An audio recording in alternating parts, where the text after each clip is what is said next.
And a guy named Zebulon Pike is going to do that. While Lewis and Clark are traipsing across the northern part of Louisiana, he is going to traipse straight across. He's going to start his expedition in St. Louis as well, because that is still the furthest west America was, outpost. He, instead of going northwards up the Missouri River like Lewis and Clark did, he's going to head straight across. And when he gets there, he's going to head over to the Colorado mountains down there, and eventually he's going to hit the Colorado Divide. And there he's going to name a giant peak. It'll be named after himself. He'll call it Pike's Peak. Still there today. Pike's Peak is still there today. And then he'll move southward down towards Mexico, following the ridgeline of the mountains into Mexico. And then he'll cut back across what is today Texas, and then right above New Orleans hit the Mississippi River, and then travel back up the Mississippi River to St. Louis, basically investigating around the perimeter of that last third of what was out there. As he, as well as Lewis and Clark, will find out that in the middle part, a lot of flatlands, grasslands, buffalo, Indians, not exactly friendly Indians, and that kind of thing going on. When he gets over to the mountains, he's going to point out the rugged how rugged it is and how difficult it is to cross, and so forth and so on. Interesting factoid though here, when he gets down into Texas, which is an area known as the Black Mountains, he will bring back tales that there's gold in them there hills. And he's going to tell his friends and family members about the gold that is over there. And of course, this is going to spike a gold rush into the Texas area. And of course, you know exactly what happens in the 1820s and 1830s as Texas takes on the Mexican government for control of Texas. Also, that's going to be like the first gold rush in America. And then, of course, followed very quickly when we move over to California, and you'll have the 49ers. And there will be a second gold rush there. And then, of course, there'll be a third gold rush up in the Yukon. That's, in case you guys don't know where the Yukon is, that's up in Alaska.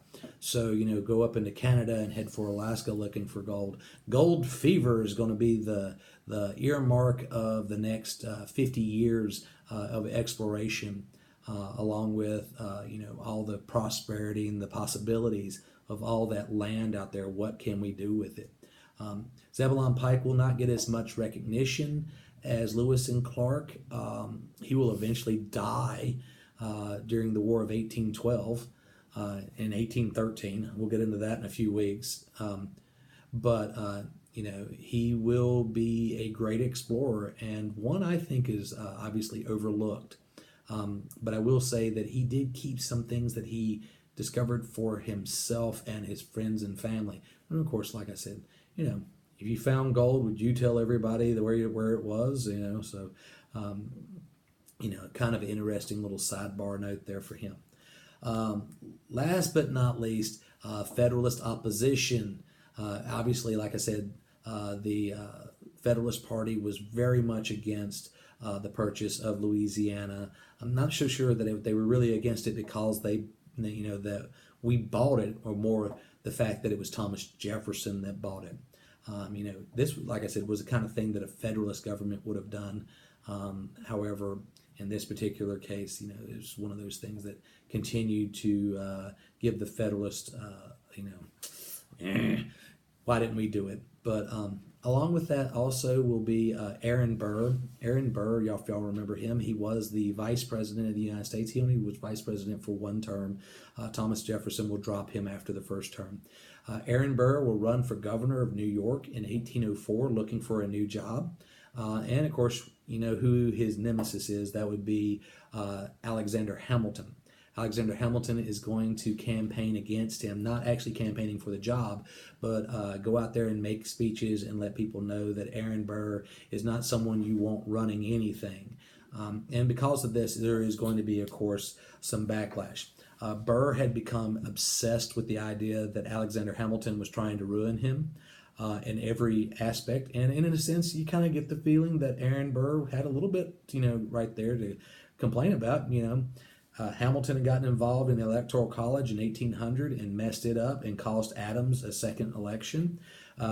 Then he goes in and messes up the tiebreaker for him, and Burr ends up becoming the vice president when he had thought for a second there that he was going to become the president. And then now Alexander Hamilton is basically going to newspapers and telling the newspapers to tell people not to vote for Aaron Burr, that he lacks good character, good judgment, things like that. And Aaron Burr was fairly well insulted at this point in time. He also believed that that Alexander Hamilton was fooling around with his wife. Alexander Hamilton was known as a ladies' man. Not saying he did cheat on his wife, but it's pretty evident that he definitely gave his pastime of hanging out with other people way too much attention, and it did cost him personally and professionally. His political career was scarred with accusations of infidelity and cheating on his wife, and of course sleeping with other people's wives and things like that. So Burr became obsessed with this idea that Hamilton was trying to ruin him, and that he may even be going as far as to try to seduce his wife. And he had had enough and challenged Hamilton to a duel. In the duel, as we've already talked about before, in the duel, Hamilton, when he gets the opportunity to shoot Burr, decides not to shoot Burr. He takes the gun and he shoots it straight up in the air to prove a point that this was not worth fighting over, or whatever. He felt that at this point in time that shooting a former vice president of America, and the former vice president of America shooting a former secretary of the Treasury of America, come on, you're at the top. You shouldn't be shooting each other like a bunch of hoodlums. However, Aaron Burr, he felt that his honor was so beseeched, that means so insulted, that he needed to shoot. So he took careful aim and shot Alexander Hamilton. Hamilton will die in a boat being rowed across the river. They did the dueling in New Jersey, and they rolled back across the river heading towards New York City, and he will die along the way.